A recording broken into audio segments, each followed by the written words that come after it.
আসসালামু আলাইকুম। প্রিয় খামারি ভাই ও বন্ধুরা, আপনারা যে যেখান থেকে আমার এই ভিডিওটি দেখতে পারতেছেন, আমি সবাইকে জানাই আন্তরিক শুভেচ্ছা এবং অভিনন্দন। যে সকল খামারি ভাইরা খামার গড়েছেন অথবা নতুন করে খামার গড়ার উদ্যোগ নিচ্ছেন, যে সকল ভাইরা আমি আপনাদেরকে বলবো, আপনার খামার প্রতিষ্ঠিত করার পূর্বেই কিন্তু আপনার আগে ঘাস চাষ করতে হবে। আপনি যেই ঘাসই রোপণ করেন না কেন, কিন্তু আগে ঘাস চাষ করতে হবে। তো আপনি কোন ঘাস রোপণ করবেন, কোন ঘাসটা আপনার গবাদি পশুকে আপনি খাওয়াবেন, সেটা কিন্তু আপনি নিজেই কিন্তু এটা ডিসাইড করবেন। তো দেখেন, যত প্রকার ঘাস রয়েছে, যেমন আপনার এই যে শুকনার দিনের যে ঘাস, ইন্দোনেশিয়ান স্মার্ট নেপিয়ার, এটা হচ্ছে ইন্দোনেশিয়ান স্মার্ট নেপিয়ার।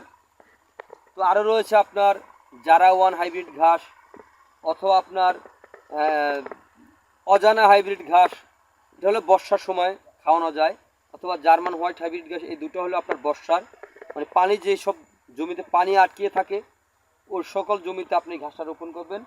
আর Indonesian smart Napier, Zara one hybrid, অথবা আপনার গুয়াতিমালা ঘাস, এসব ঘাস কিন্তু আপনার উঁচু জমিতে আপনার রোপণ করতে হয়।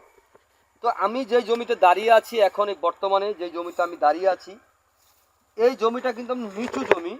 তারপরেও আমরা এখানে এই ইন্দোনেশিয়ান স্মার্ট নেপিয়ার ঘাসটা আমরা চাষ করলাম। তো এই ঘাসটা আমরা কিভাবে চাষ করলাম দেখেন, এখানে পানিতে নষ্ট হয় না। না ভাই, এখানে পানিতে নষ্ট হয় না। তো নষ্ট না হওয়ার কারণ হচ্ছে, যদি আপনার জোয়ারের পানি ওঠে আবার যদি চলে যায়, তো বৃষ্টির পানি ওঠে যদি আবার চলে যায়, তাতেও কোনো ক্ষতি হয় না। তো আমাদের এখানে কিন্তু পানি অনেক দিন আটকিয়ে থাকে, এই কারণে আমরা এখানে এই দেখেন বেড তৈরি করেছি।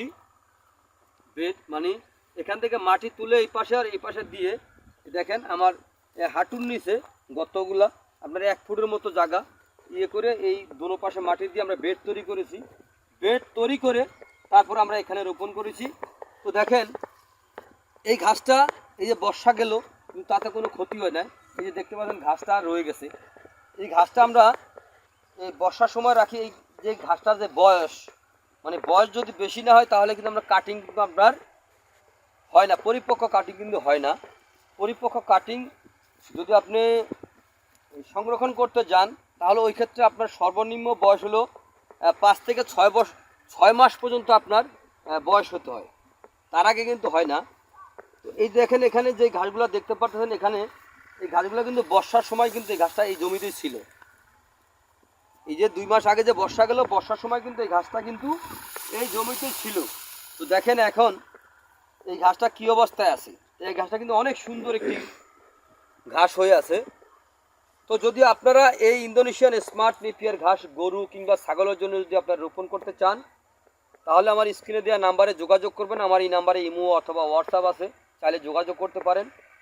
তো আপনারা যে যেখান থেকে আমার এই ভিডিওটি দেখতে পারতেছেন, যদি আপনাদের কাছে আমার এই ভিডিওটি ভালো লেগে থাকে, তাহলে আমার চ্যানেলটিকে সাবস্ক্রাইব করবেন, বেশি বেশি করে শেয়ার করবেন, যাতে নতুন খামারি ভাইরা দেখে যেন এই ঘাসটি রোপণ করতে পারে। তো আজ এখানে এ পর্যন্তই। আপনারা সকলে ভালো থাকবেন, সুস্থ থাকবেন। আল্লাহ হাফেজ।